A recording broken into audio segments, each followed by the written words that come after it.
আসসালামু আলাইকুম, welcome to Nusrat fashion design. আজকে আমি আপনাদেরকে খুবই সহজ এবং সুন্দর একটা এমব্রয়ডারি ডিজাইন তৈরি করে দেখাবো। আর এই এমব্রয়ডারি ডিজাইনটি আমি তৈরি করব সাধারণ সেলাই মেশিন দিয়ে। আপনারা অনেকেই প্রশ্ন করতে পারেন, আপু আমাদের তো এই রকম ইলেকট্রিক মেশিন নেই, তাহলে আমরা কি পায়ে যে চালাই সিঙ্গার মেশিন, সেই মেশিনটা দিয়ে আমরা এই এমব্রয়ডারি ডিজাইনটি তৈরি করতে পারবো কিনা। তাদের জন্য বলছি, হ্যাঁ আপু, যে কোনো মেশিন, যে কোনো সেলাই মেশিন দিয়েই আপনারা এই ডিজাইনটি তৈরি করতে পারবেন, কোনো রকম কোনো সমস্যাই হবে না। এখন ডিজাইনটি তৈরি করার জন্য প্রথমে আমি যে কাপড়টাতে ডিজাইনটি তৈরি করব সেই কাপড়টা নিয়ে নিয়েছি। এই কাপড়টা দিয়ে আমি একটা বালিশের কাভার তৈরি করব। আমি বালিশের কাভারের মাপে কাপড়টাকে কেটে নিয়েছি। তারপরে কাপড়ের উল্টা সাইডে যে পরিমাণ কাপড় নিয়েছি তার চারপাশেই 1.5 ইঞ্চি করে কম নিয়ে একটা পেস্টিং বক্রম কেটে নিয়েছি। এই বক্রমটাকে কাপড়ের উল্টা সাইডে আয়রন করে নিয়েছি।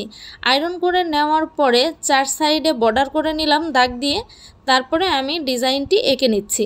আমি ডিজাইন ভালো করে আঁকতে পারি না, তাই যেমন তেমন একটা ডিজাইন এঁকে আপনাদেরকে দেখিয়ে দিচ্ছি শুধুমাত্র আইডিয়া দেওয়ার জন্য। আপনারা আপনাদের ইচ্ছা মতো সুন্দর সুন্দর ডিজাইন এঁকে আমি যেভাবে দেখাবো ঠিক সেইভাবেই কিন্তু খুবই সুন্দর করে সেলাইটা করে নিতে পারবেন। যে কোনো সেলাই মেশিন দিয়েই শুধুমাত্র আমি যেভাবে করে দেখিয়ে দিব সেভাবে করেই আপনারা ডিজাইনগুলো তৈরি করে নিতে পারবেন। অনেক আপুরাই হাতের কাজের জিনিস পছন্দ করেন, কিন্তু সময়ের অভাব কিংবা না পারার জন্য এই ডিজাইনগুলো তৈরি করতে পারেন না। তাদের জন্য কিন্তু খুবই সহজেই মেশিন দিয়েই এই ডিজাইনগুলো তৈরি করে নিতে পারবেন। এভাবে করে পুরো ডিজাইনটা এঁকে নিচ্ছি। আপনারা আপনাদের পছন্দ মতো ডিজাইন এঁকে নেবেন। ভিডিওটা ভালো লাগলে লাইক করবেন, কমেন্ট করে জানাবেন কেমন লাগলো, এবং আমার চ্যানেলটা সাবস্ক্রাইব করে পাশের বেল আইকনটি অল ক্লিক করে রাখবেন, যাতে আমি পরবর্তী ভিডিও দেওয়ার সাথে সাথে নোটিফিকেশনটি আপনাদের কাছে পৌঁছে যায়। যারা অলরেডি আমার চ্যানেলটা সাবস্ক্রাইব করেছেন তাদেরকে জানাই অসংখ্য ধন্যবাদ।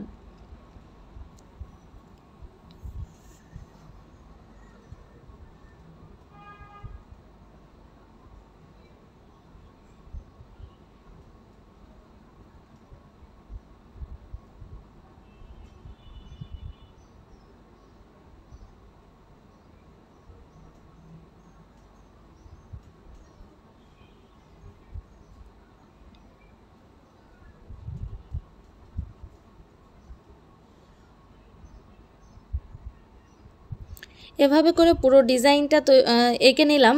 এঁকে নেওয়ার পরে এখন আমি এখানে সুতা নিয়ে নিব। যে সুতা দিয়ে সেলাই করব সেই সুতাটা নিয়ে নিব। এখানে আমি 2টা কালারের সুতা দিয়ে সেলাই করব। সবুজ সুতা নিয়েছি, এটা সুতি লাচ্চি সুতা বা ফাদি সুতা বা সুন্দরী সুতা, আপনারা যেটাই বলেন। যে সুতাটা দিয়ে আমরা জামায় হাতের কাজ করি সেই সুতাটাই যে এখানে সুতি লাচ্চি সুতা।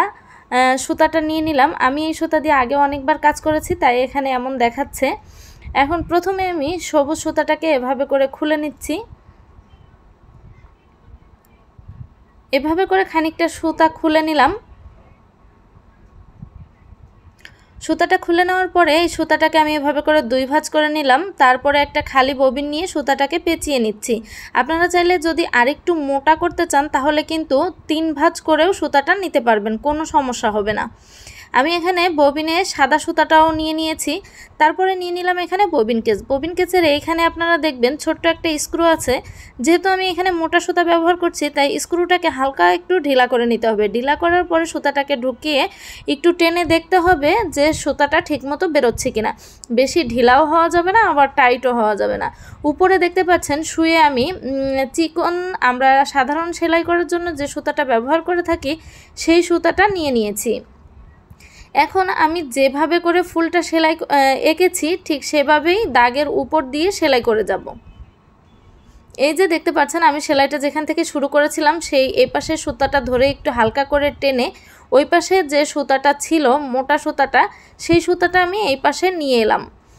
নিয়ে এসে এখন এই সুতাটাকে এভাবে করে গিট দিব। গিট দিয়ে এক্সট্রা সুতাটা এভাবে কেটে নিব। তারপরে ফুলটাকে ঘুরিয়ে ঘুরিয়ে সেলাই করে নিব। আপনারা যদি এই সুতাটা ব্যবহার করতে না চান তাহলে 6 তারের একটা সুতা আছে, সেই সুতাটা নিতে পারেন। সেই সুতাটা যদি আপনারা নেন তাহলে সুতাটা ডাবল ভাঁজ করার কোনো ঝামেলা নেই, শুধুমাত্র ববিনে পেঁচিয়েই সেলাই করতে পারবেন। আপনাদের সুবিধা মতো হাতের কাছে যে সুতাটা পাবেন সেটা দিয়েই কিন্তু ডিজাইনটা তৈরি করে নিতে পারবেন। আমি ফুলটার বাইরের সাইড সেলাই করার পরে ভেতরে যে দাগগুলো দিয়েছিলাম সেই দাগগুলো সেলাই করে নিচ্ছি। দাগগুলো একটা দাগের উপর দুইটা সেলাই পড়বে, যেমন আমি দাগটা সেলাই করে যখন উপরের দিকে আসব তারপরে আবার ওই দাগের উপরেই সেলাইটা করে নিচের দিকে আসব, তাতে আমার একটা দাগের উপরে দুইটা সেলাই পড়বে। এভাবে করে ফুলের ভেতরে যত দাগ দিয়েছি সব দাগগুলো সেলাই করে নিব। সেলাই করে নিয়েছি, তারপরে ভেতরে যে গোলটা আছে সেই গোলটা এভাবে ঘুরিয়ে ঘুরিয়ে সেলাই করে নিচ্ছি। আমি দুইটা সেলাই দিয়েছি, আপনারা যদি ভরাট করতে চান তাহলে এখানে পুরোটাই ঘুরিয়ে ঘুরিয়ে সেলাই করে দিলেই কিন্তু হবে। তারপরে সেলাইটা যখন কাটলাম তখনও কিন্তু এই পাশ থেকে সুতাটা টেনে ও পাশে সুতাটা বের করে এনে গিট দিয়ে কেটে নিয়েছি। এভাবে করেই সব ফুলগুলোই সেলাই করে নিব। প্রথমে সাদা সুতার কাজটা একদম শেষ করে নিব, সব ফুলগুলো একবারে সেলাই করে নিয়ে তারপরে পাতার সেলাইগুলো করে নিব।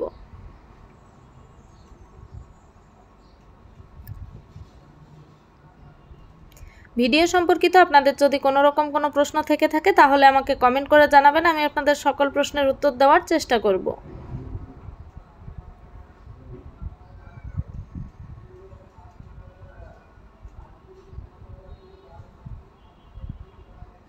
এই ফুলটাও সেলাই করা হয়ে গিয়েছে। আমি ভেতরের রাউন্ডটা এভাবে করে ঘুরিয়ে ঘুরিয়ে সেলাইটা করে নিলাম। তারপর সুতাটা কেটে সুতাটা টেনে এই পাশে এনে গিট দিয়ে বেঁধে দিচ্ছি। যতবারই আমরা সেলাই শুরু করব আর শেষ করব প্রত্যেকবারেই কিন্তু সুতা ওই পাশে টেনে নিয়ে সেলাই করতে হবে, গিট দিয়ে কেটে নিতে হবে, না হলে কিন্তু সুতাটা যদি এ পাশে থাকে তাহলে ডিজাইনটা নষ্ট হয়ে যাবে, পরে সেলাইটা খুলে যাওয়ার সম্ভাবনা আছে।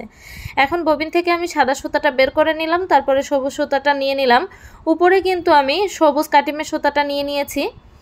এই যে দেখতে পাচ্ছেন সুতাটা আবার যখন আমি সেলাই শুরু করলাম তখন সুতাটাকে এভাবে টেনে এপাশে এনে গিট দিয়ে কেটে নিয়েছি।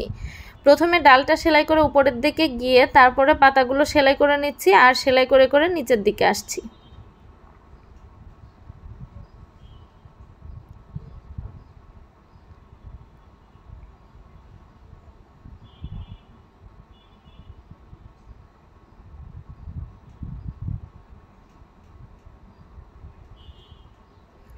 এই ডাল সহ পাতাটা সেলাই করে নিলাম। সেলাই করে নেওয়ার পরে নিচের দিক থেকে আরেকটু উপরে এসে সুতাটাকে এভাবে কেটে নিচ্ছি। কাটার পরে আবারও একইভাবে সুতাটা গিট দিয়ে দিচ্ছি। তারপরে আমি এখানকার একটা পাতা সেলাই করে দেখিয়ে দিচ্ছি। পাতাটা আমি দুইবার সেলাই দিব, মানে একটা পাতার উপরে দুইটা সেলাই হবে। ভেতরে যে ডাল ছোট ছোট সেলাই দাগগুলো দিয়েছিলাম সেগুলো সেলাই করে নিচ্ছি। তারপরে পাতাটাকে এভাবে ঘুরিয়ে দুইটা সেলাই দিয়ে দিচ্ছি। সেলাই করার পরে সুতাটা কেটে নিলাম। আমি আপনাদের আরও একটা পাতা সেলাই করে দেখিয়ে দিচ্ছি। পাতাটা সেলাই করে একবার সেলাই করে আসলাম, আসার পরে এখান থেকে ঘুরিয়ে মাঝখানে এসে তারপরে ভেতরে যে দাগগুলো আছে সেই দাগগুলো সেলাই করে নিচ্ছি।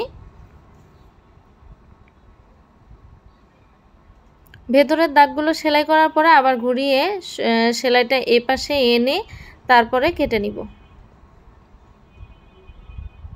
এভাবে করে সব পাতাগুলোই সেলাই করে নিয়েছি। লাস্ট আমি এই ডালে যে পাতাগুলো আছে সেগুলো আপনাদেরকে সেলাই করে দেখিয়ে দিচ্ছি।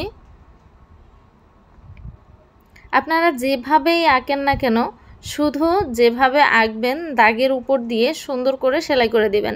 আপনারা চাইলে কিন্তু এখানে এই পাতাগুলো ভরাট সেলাইও করে দিতে পারতেন। ভরাট সেলাই দিলে এই পাতাগুলোর ভিতরে 2টা কিংবা 3টা সেলাই দিলেই কিন্তু ভরাট হয়ে যেত।